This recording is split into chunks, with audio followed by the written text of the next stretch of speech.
காதலை யாரடி முதலில் சொல்வது நீயா இல்லை நானா?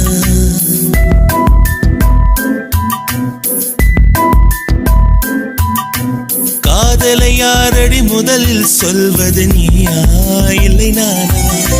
காதலை யாரது முதலில் சொல்வது நீயா இல்லை நானா? நான் சொன்னால் நீ வெட்கத்தில் சிவப்பாயா இல்லை அடிப்பாயா? நீ சொன்னால் நான் வானத்தில் பறப்பேனா இல்லை மிதப்பேனா? நீ இல்லையே நான் மண்ணிலே இருப்பேனா தொலைவேனா மறிப்பேனா?